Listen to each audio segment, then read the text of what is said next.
Hello everyone, good evening. कैसे हो? Hope करता हूँ आप सब लोग अच्छे ही होंगे। सो फ्रेंड्स, आज की इस वीडियो में हम लोग सॉल्व करेंगे यूपी ट्रिपल एससी पेट एग्जाम 2022 का पेपर। देखिए, मैंने जो है 15 तारीख वाला जो है पेपर सॉल्व करवा दिया है, फर्स्ट एंड सेकंड शिफ्ट दोनों का, और 16 तारीख वाला भी सॉल्व करवा दिया है फर्स्ट शिफ्ट का। ये रहा आपका जो है सेकेंड शिफ्ट 16 अक्टूबर का, ठीक है ना। चारों शिफ्ट के मैं क्वेश्चन सॉल्व करवा दिया हूँ। इसके बाद टॉपिक वाइज की क्लास स्टार्ट होगी एंड प्रैक्टिस सेट हम लोग सॉल्व करेंगे, ओके ना। चलिए, बाकी पेपर की वीडियो अगर आप लोगों को देखनी है तो आप लोग प्लेलिस्ट में जाइए। यूपी ट्रिपल एससी एग्जाम के नाम से एक प्लेलिस्ट होगी, उसमें आपको जो है सारी की सारी जो है वीडियोस मिल जाएंगी। इसकी पीडीएफ भी अगर आपको जो है डाउनलोड करना है तो टेलीग्राम चैनल को ज्वाइन करें। टेलीग्राम चैनल का नाम है एजुकेशन विद साहिल। वीडियो के डिस्क्रिप्शन बॉक्स में लिंक है, ज्वाइन हो जाए। वहाँ पर आपको जो है डेली क्लासेस के जो है बिल्कुल फ्री में पीडीएफ मिलती रहेंगे। चलिए, यहाँ पे देख सकते हैं जो 16 तारीख के एग्जाम में क्वेश्चन पूछे गए थे। यहाँ पे देखिए कि हड़प्पा के एक बंदरगाह का नाम लिखिए। तो देखिए, हड़प्पा के एक बंदरगाह का नाम क्या था? लोथल था। क्या था? लोथल। ये क्वेश्चन पूछा गया था। यहाँ पे देख सकते हैं अगला प्रश्न जो पूछा गया था कि जैन धर्म का सबसे महत्वपूर्ण मौलिक सिद्धांत है। तो ध्यान रखना, जैन धर्म का जो सबसे महत्वपूर्ण मौलिक सिद्धांत है वो है आपका अहिंसा। इससे पहले बता दूं, अगर आप लोग सिलेबस की वीडियो, एग्ज़ाम पैटर्न की वीडियो नहीं देखे हैं तो जाके देख लेना। सभी बच्चे प्लेलिस्ट एक बार ज़रूर से ज़रूर चेक करेंगे, ओके ना। चलिए, अगला प्रश्न जो पूछा गया था, निम्नलिखित में से किस शासक के दरबार में बहुत से विद्वानों को जो है नवरत्न के रूप में जो है अलंकृत किया गया था? तो वो थे आपके जो है चंद्रगुप्त द्वितीय, ओके ना। चलिए, अगला प्रश्न यहाँ पे देख सकते हैं पूछा गया था, दिल्ली सल्तनत के निम्नलिखित राजवंशों में से किसने सबसे कम अवधि तक जो है शासन किया? तो वो था खिलजी, ओके। चलिए, अगला प्रश्न पूछा गया था कि डलहौजी ने भारत में ब्रिटिश साम्राज्य के लिए डैश अवध को कब्जे में लिया। किसको अवध को कब्जे में लिया था? हड़प्पा नीति के माध्यम से जो है अवध को कब्जे में लिया था, ओके। चलिए, देखिए डिटेल में आपकी जो क्लास होगी, अब क्लास होगी।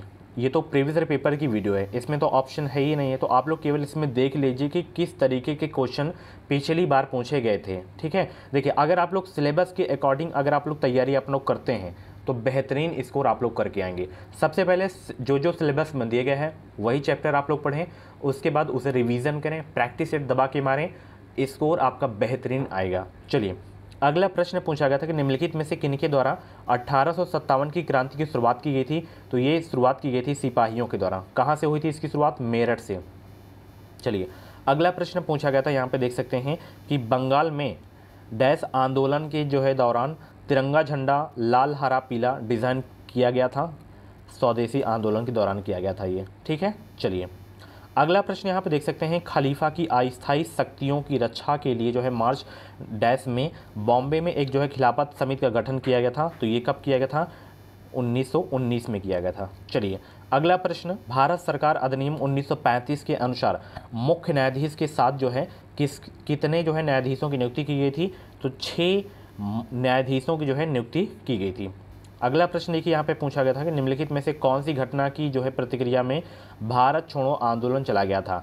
तो ये जो है चला गया था क्रिप्स मिशन की विफलता के दौरान, ठीक है। चलिए, अगला प्रश्न देखिए, यहाँ पे पूछा गया था, अरावली पर्वत श्रेणी में सबसे ऊंचा शिखर कौन सा है? तो वो आपका है गुरु शिखर।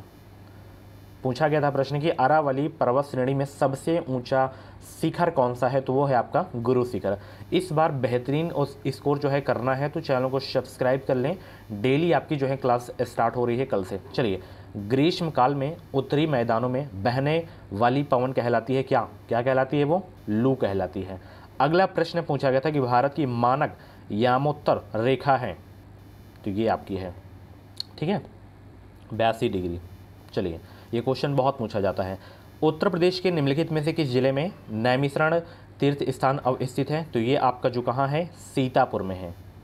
चलिए, अगला प्रश्न जो पूछा गया था कि कौन सा सबसे ऊंचा भारतीय शिखर है? तो वो आपका है कंचनजंगा। कहाँ है? सिक्किम में है। चलिए, अगला प्रश्न पूछा गया था कि नई आर्थिक नीति को सामान्यतः विकास के डैश मॉडल के रूप में जाना जाता है। तो ये जो है एलपीजी मॉडल के रूप में जाना जाता है। किस मॉडल के रूप में? एलपीजी मॉडल के रूप में जाना जाता है।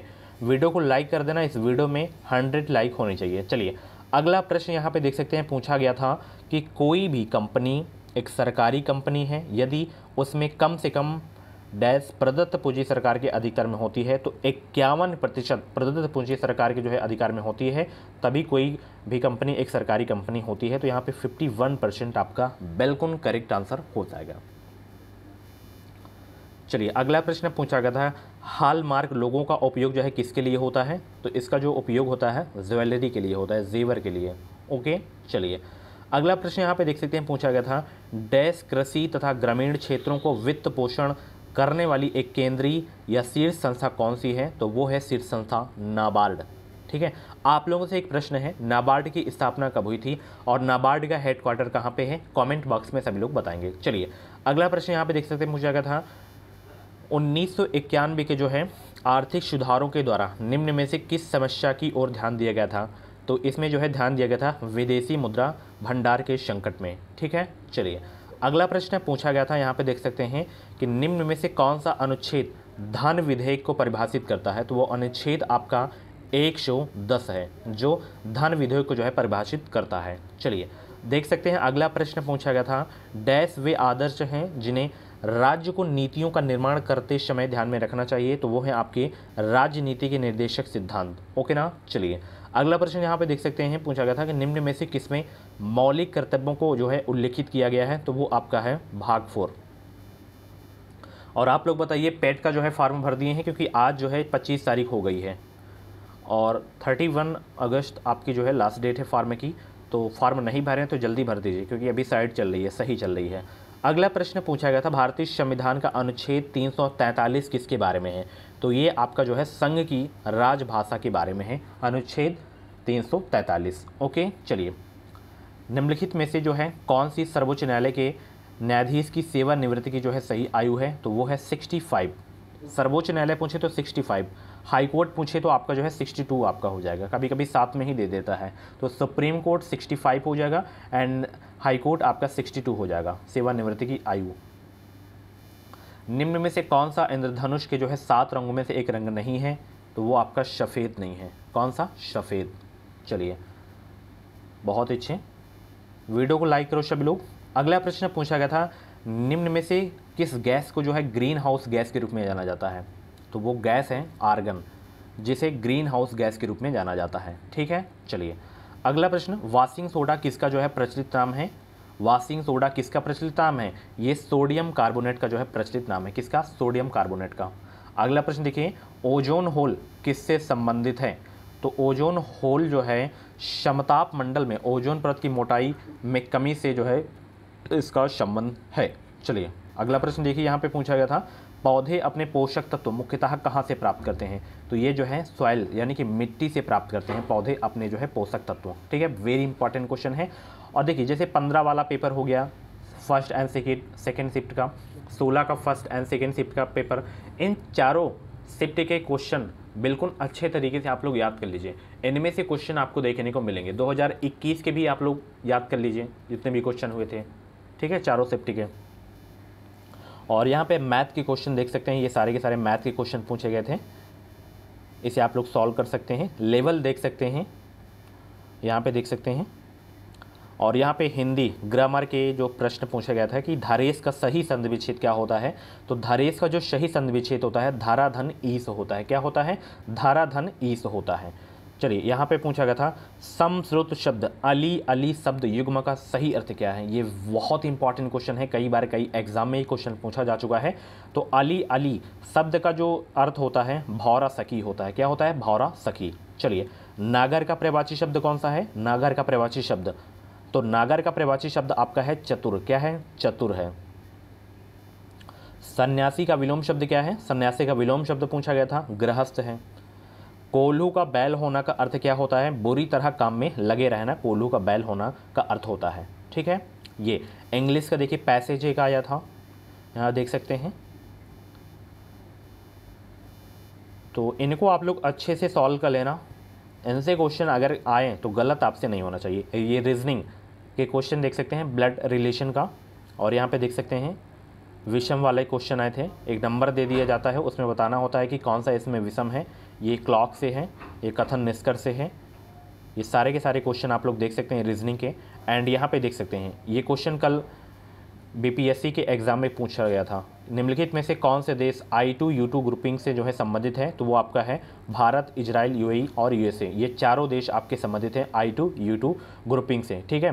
I2U2 ग्रुप से एक क्वेश्चन कल आया था, जो बिहार प्राथमिक जो है भर्ती परीक्षा थी, उसमें जो है क्वेश्चन ये पूछा गया था। चलिए अगला प्रश्न यहाँ पे देख सकते हैं, भारतीय तकनीकी SME हेतु निवेश को आकर्षित करने के लिए नौशाम ने जो है सरकार की एजेंसी के साथ साझेदारी की है, तो वो देश है ऑस्ट्रेलिया। ऑस्ट्रेलिया सरकार की एजेंसी के साथ जो है साझेदारी की है भारतीय। चलिए ये इसका रूल्स आंसर हो जाएगा। करंट के सारे क्वेश्चन आप लोग देख सकते हैं, इस तरीके के करंट अफेयर के क्वेश्चन एग्जाम में पूछे जाते हैं। जैसे यहाँ पे देख सकते हैं, डॉक्टर राजेंद्र प्रसाद स्मृति पुरस्कार निम्नलिखित में से किस क्षेत्र से संबंधित है, तो ये जो है लोक प्रशासन से संबंधित है। किससे? लोक प्रशासन से। निम्न में से किस राज्य में भारत के प्रथम अमृत सरोवर का उद्घाटन किया गया? उत्तर प्रदेश में। ये इंपॉर्टेंट क्वेश्चन है, यूपी का एग्जाम में फिर पूछा जा सकता है, तो अच्छे से नोट कर लेना। निम्नलिखित में से किस राज्य में हाल में यूरेनियम खनन भंडार पाए गए हैं, तो ये राजस्थान में पाया गया है। अगला क्वेश्चन, निम्नलिखित में से किस राज्य में दीमापुर में जो है केंद्रीय मंत्री नरेंद्र सिंह तोमर द्वारा कृषि और किसान कल्याण के लिए जो है शहद परीक्षण प्रयोगशाला शुरू की गई है? ये शुरू किया गया है आपकी जो है नागालैंड में। कहाँ? नागालैंड में। अगला प्रश्न पूछा गया था, निम्नलिखित में से किस कंपनी ने उद्योग प्रथम वैश्विक स्वास्थ्य देखभाल योजना शुरू की है, तो वो है company Bajaj Alliance general insurance. Okay चलिए अगला प्रश्न, वियरेबल ATM कार्ड्स और ऑफलाइन UPI किस कंपनी द्वारा जो है लॉन्च किया गया है, तो ये S मनी के द्वारा जो है लॉन्च किया गया है। ओके चलिए अगला प्रश्न पूछा गया था, निम्नलिखित में से कौन से जो है भारत के 2 पड़ोसी द्वीप देश हैं, तो वो आपका श्रीलंका और मालदीव है। वेरी मोस्ट इंपॉर्टेंट क्वेश्चन आपके एग्जाम के लिए। अगर आपके मन में टीचिंग एग्ज़ाम या पेट एग्ज़ाम से रिलेटेड कुछ भी डाउट्स है, तो ये मेरा व्हाट्सएप नंबर है 7905632533 पे आप लोग मुझे व्हाट्सएप मैसेज कर सकते हैं। और 149 वाला अगर आप लोग क्रैश कोर्स हमारा नहीं परचेज किए हैं तो परचेज के लेना। वीडियो के डिस्क्रिप्शन बॉक्स में लिंक है, बहुत ही हेल्पफुल क्रैश कोर्स है, बहुत सारे बच्चे परचेज कर चुके हैं। अगर आपको भी इस बार अच्छा परसेंटाइल लाना है तो वो क्रैश कोर्स आपके लिए रामबाण साबित होगा। तो वीडियो के डिस्क्रिप्शन बॉक्स में क्रैश कोर्स करके लिंक होगी, आप लोग परचेज कर सकते हैं। चलिए अगला प्रश्न पूछा गया था, निम्नलिखित में से कौन सी ओमान की राजधानी है, तो ओमान की राजधानी क्या है? मस्कट। क्या है? मस्कट। निम्नलिखित में से एक जो है केंद्र शासित प्रदेश की राजधानी नहीं है, तो आइजोल नहीं थी क्योंकि ये मिजोरम की राजधानी है। चलिए निम्नलिखित में से कौन लोकसभा के प्रथम अध्यक्ष थे, तो जीवी मावलंकर यानी कि गणेश मावलंकर ये जो है लोकसभा के प्रथम अध्यक्ष थे। कौन थे? गणेश मावलंकर। अगला प्रश्न पूछा गया था, यहाँ पे स्टैटिक जीके के क्वेश्चन देख सकते हैं कि भारत में अंतर्राष्ट्रीय श्रमिक दिवस किस दिन मनाया जाता है, तो ये मनाया जाता है 1 मई को। चलिए निम्नलिखित में से किस शहर को राजस्थान का सफ़ेद शहर कहा जाता है, तो राजस्थान का सफ़ेद शहर किसे कहा जाता है? उदयपुर को कहा जाता है। किसको? उदयपुर को। चलिए संगाई महोत्सव निम्नलिखित में से किस राज्य में आयोजित किया जाता है, ये मणिपुर में किया जाता है। कहाँ किया जाता है? मणिपुर में। संयुक्त राज्य अमेरिका का राष्ट्रीय खेल क्या है? बेसबॉल है। क्या है संयुक्त राज्य अमेरिका का राष्ट्रीय खेल? बेसबॉल। चलिए निम्नलिखित में से किस व्यक्ति ने जो है हिंद स्वराज पुस्तक लिखी है, तो वो व्यक्ति हैं महात्मा गांधी, जिन्होंने हिंद स्वराज पुस्तक लिखी है। ठीक है चलिए अगला प्रश्न देखिए, यहाँ पे पूछा गया था, हरित लेखांकन यानी कि ग्रीन अकाउंटिंग का अर्थ डैश के आकलन को ध्यान में रखते हुए जो है देश की राष्ट्रीय आय की मापन है, तो वो है प्रदूषण एवं पर्यावरण हानि के आकलन को ध्यान में रखते हुए देश की राष्ट्रीय आय का मापन का यह आकलन है। चलिए ये हिंदी का जो है गद्यांश देख सकते हैं, क्वेश्चन देख सकते हैं, ये क्वेश्चन पूछे गए थे, ये देख सकते हैं। गद्यांश करने का तरीका सही होता है जो है, सबसे पहले आप लोग प्रश्न को पढ़िए, उसके बाद आप लोग गद्यांश को पढ़िए। जैसे जैसे आपको उत्तर मिलते जाएं वैसे वैसे आपको टिक करते जाना है। ठीक है, ये नहीं कि पूरा आप लोग पहले पढ़ लें। ये देखिए तालिका वाले प्रश्न देख सकते हैं, इनमें आप लोग अपनी पकड़ बना लेना। अगर इसमें अगर आप लोग पकड़ बना लिए तो 75-80 नंबर लाने से आपको कोई भी नहीं रोक सकता है। ठीक है चलिए ये देख सकते हैं सारे के सारे मैथ के क्वेश्चन पूछे गए थे। इसकी PDF आपको टेलीग्राम पे मिल जाएगी। टेलीग्राम चैनल का नाम है एजुकेशन मिसाइल, वीडियो को डिस्क्रिप्शन बॉक्स में लिंक दे दिया हूँ। और ये वाला क्रैश कोर्स अगर आप लोग नहीं परचेज किए हैं तो परचेज कर लेना। 149 में आपको मिल रहा है सभी सब्जेक्ट का जो है टॉपिक वाइज नोट। इसमें 5 प्रैक्टिस सेट आपको फ्री दिए जा रहे हैं सिर्फ 500 छात्रों के लिए, ठीक है। तो इस टॉपिक वाइज नोट्स को कैसे परचेज करना है, वीडियो को डिस्क्रिप्शन बॉक्स में लिंक है, फटाफट आप लोग इस कंप्लीट सिलेबस नोट्स को परचेज कर सकते हैं। रामबाण नोट्स है। कुछ भी डाउट्स है तो आप लोग कमेंट बॉक्स में डाउट क्लियर कर सकते हैं। मिलते हैं अगली क्लास में। Thank you so much.